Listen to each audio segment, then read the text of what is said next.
¿Es el arrebatamiento un evento totalmente separado a la segunda venida de nuestro Señor Jesucristo? Eso lo vamos a estudiar ahora.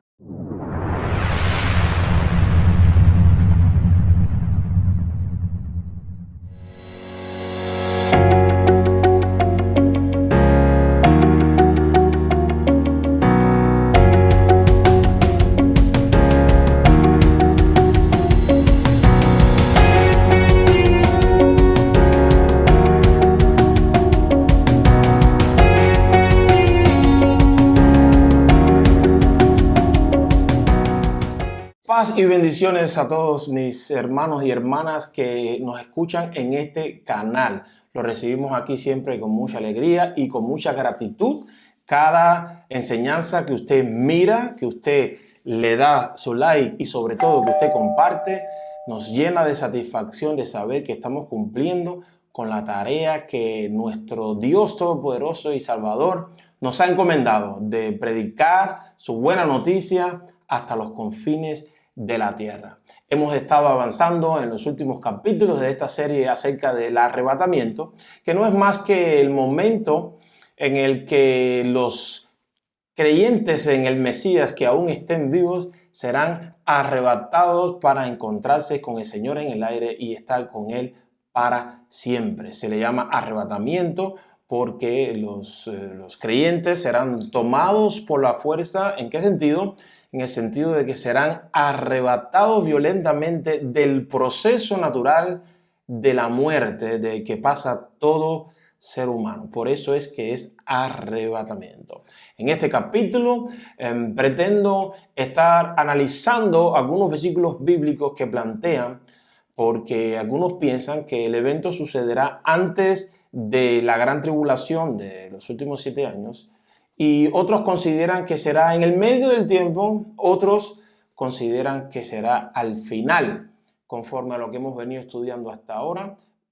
Aquí lo estamos ubicando, como dijo el Señor Jesucristo en Mateo 24, inmediatamente después de la tribulación de aquellos días. Vamos a analizar algunos planteamientos para ver cuál es la perspectiva y cómo podemos solucionar estas aparentes discrepancias analizando en la Biblia. Sin más, vamos a entrarnos en materia y la primera propuesta dice así: en el arrebatamiento los creyentes se encontrarán con el Señor en el aire, y citan primero a los Tesalonicenses capítulo 4 versículo 17. Sin embargo, en la segunda venida los creyentes regresarán con el Señor a la tierra, y citan Apocalipsis 19:14. Vamos a analizar estos versículos en sus contextos naturales donde fueron escritos para llegar a la conclusión, o por lo menos tener una perspectiva un poco más amplia en cuanto a este tema.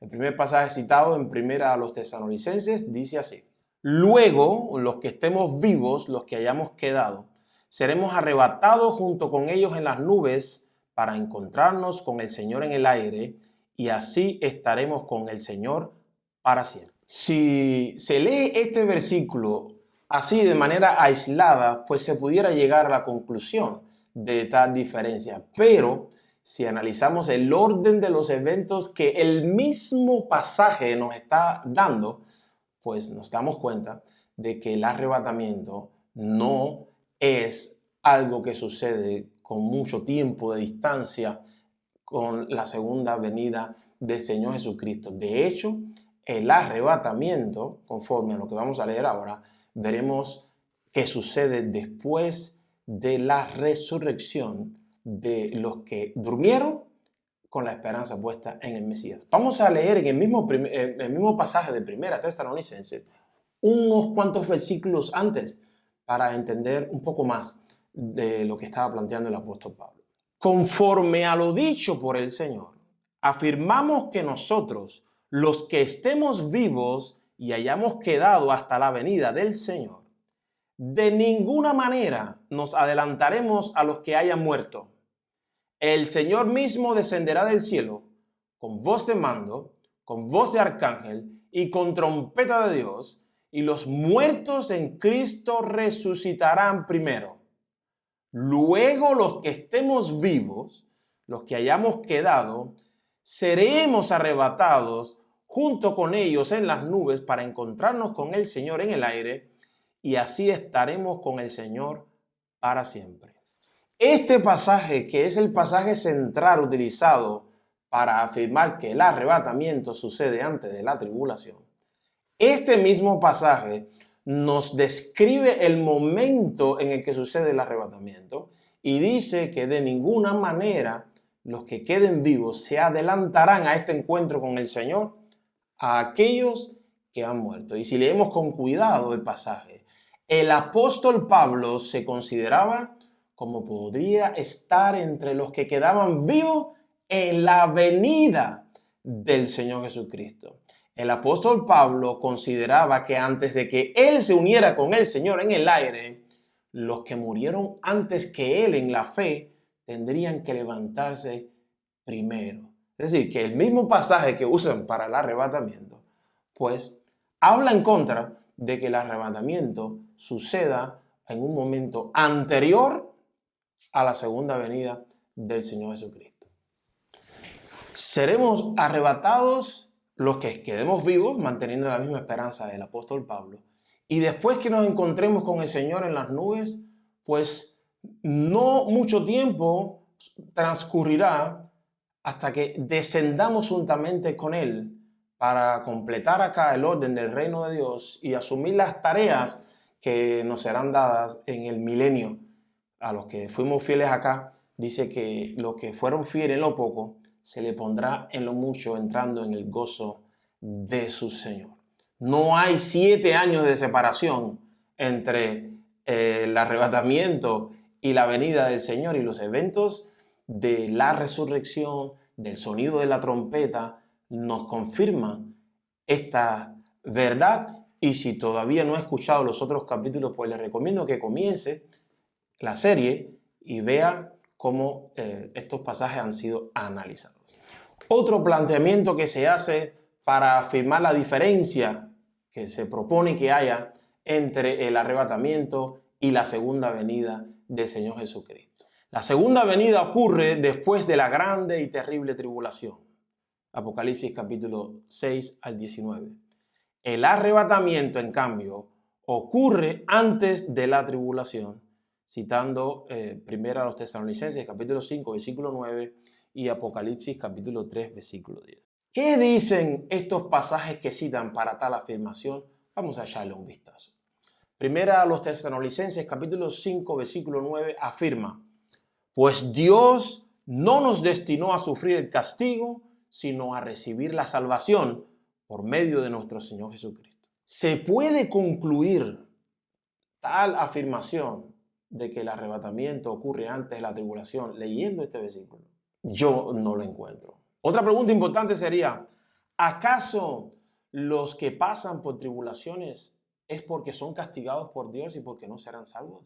Según el mismo apóstol Pablo, consta en el libro de los Hechos el siguiente pasaje: después de anunciar las buenas nuevas en aquella ciudad y de hacer muchos discípulos, Pablo y Bernabé regresaron a Listra, a Iconio y a Antioquía, fortaleciendo a los discípulos y animándolos a perseverar en la fe. Es necesario pasar por muchas dificultades para entrar en el reino de Dios, les decían. La palabra que esta traducción usa diciendo es necesario pasar por muchas dificultades, literalmente es el mismo término griego que se utiliza, que se traduce como tribulación. Pablo le estaba diciendo a los creyentes de su época que nos es necesario pasar por muchas tribulaciones para poder entrar en el reino de Dios. Otro pasaje que nos habla en Hebreos capítulo 11, cuando se describe a estas grandes personas, hombres y mujeres, siervos de Dios, que muchos le decimos los héroes de la fe, se nos dice acerca de su testimonio. Vamos a leer solamente algunos versículos, comenzando por el versículo 32. Dice: ¿qué más voy a decir? Me faltaría tiempo para hablar de Gedeón, Barak, Sansón, Jefté, David, Samuel y los profetas, los cuales por la fe conquistaron reinos hicieron justicia y alcanzaron lo prometido. Cerraron bocas de leones, apagaron la furia de las llamas y escaparon del filo de la espada. Sacaron fuerzas de la flaqueza, se mostraron valientes en la guerra y pusieron en fuga a ejércitos extranjeros. Hubo mujeres que por la resurrección recobraron a sus muertos. Otros, en cambio, fueron muertos a golpes, pues para alcanzar una mejor resurrección no aceptaron que los pusieran en libertad. Otros sufrieron la prueba de burlas y azotes, e incluso de cadenas y cárceles. Fueron apedreados, aserrados por la mitad, asesinados a filo de espada. Anduvieron fugitivos de aquí para allá, cubiertos de pieles de oveja y de cabra, pasando necesidades, afligidos y maltratados. El mundo no merecía gente así. Anduvieron sin rumbo por desiertos y montañas, por cuevas y cavernas. Aunque todos obtuvieron un testimonio favorable mediante la fe, ninguno de ellos vio el cumplimiento de la promesa. Yo me pregunto, ¿qué le sucede a los cristianos de los últimos siglos que están evitando y que quieren huir a la tribulación? Tal pareciera que no nos gustaría que nos incluyesen en esta lista de testimonios de fe. Los profetas pasaron por tribulaciones. Los apóstoles pasaron por tribulaciones. Los discípulos de los profetas, los discípulos de los apóstoles pasaron por tribulaciones. El propio Señor Jesucristo pasó por tribulaciones. Deberíamos preguntarnos, ¿quiénes somos nosotros para no pasar por tribulaciones?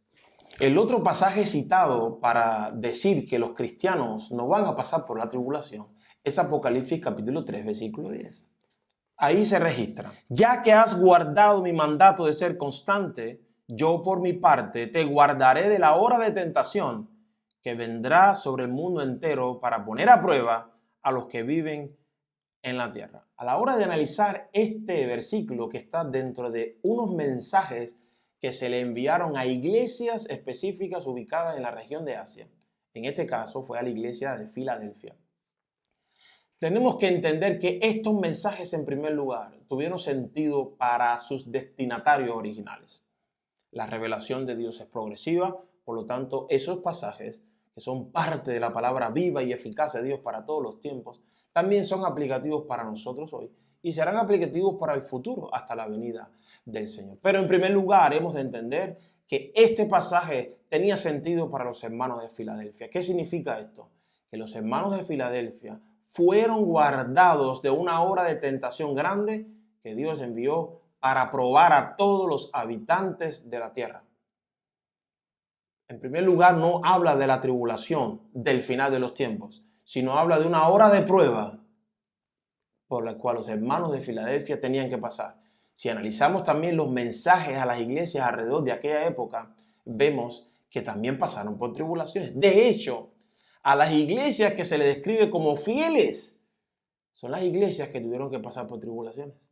Interesantemente, les animo a que estudien el pasaje de los mensajes a las 7 iglesias, y aquí en el canal tenemos una serie de predicaciones acerca de los mensajes a las 7 iglesias. Si te suscribes en el canal, pues tendrás acceso a todo esto y a mucho más. Aquellos hermanos de Filadelfia fueron guardados de la hora de la prueba porque anteriormente ellos guardaron la palabra del Señor Jesucristo. Y como ellos fueron fieles, guardando, obedeciendo, cuidando de que esa palabra se aplicara tal y como fue revelada, el Señor les prometió: yo los guardaré a ustedes, no los arrebataré, sino los guardaré. Y esta palabra significa proteger, guardar en medio de.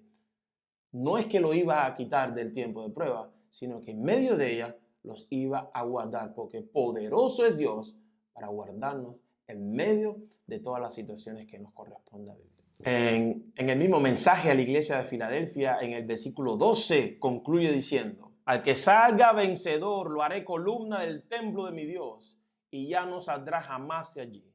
Sobre él grabaré el nombre de mi Dios y el nombre de la nueva Jerusalén, ciudad de mi Dios, la que baja del cielo de parte de mi Dios, y también grabaré sobre él mi nombre nuevo. Al que salga vencedor, el que persevere hasta el fin. ¿Quiénes son los vencedores? Los vencedores son los que pasaron por la lucha, los que pasaron por la confrontación, los que tuvieron que resistir hasta el final, los que perseveraron en contra de la corriente para que permanecer fieles hasta el mismo final. Por lo tanto, por el mero hecho de que la Escritura define que son los vencedores los que reciben las promesas al final, está dando por hecho de que tenemos que enfrentar las tribulaciones.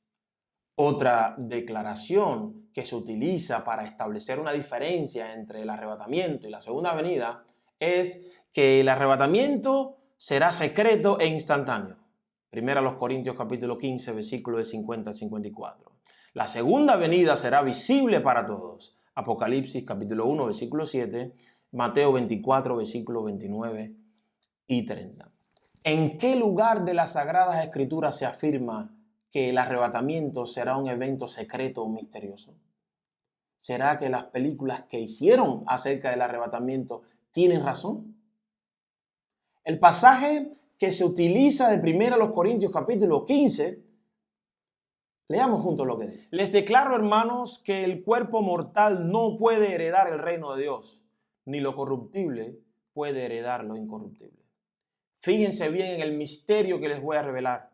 No todos moriremos, pero todos seremos transformados. En un instante, en un abrir y cerrar de ojos, al toque de la final trompeta, pues sonará la trompeta y los muertos resucitarán con un cuerpo incorruptible y nosotros seremos transformados.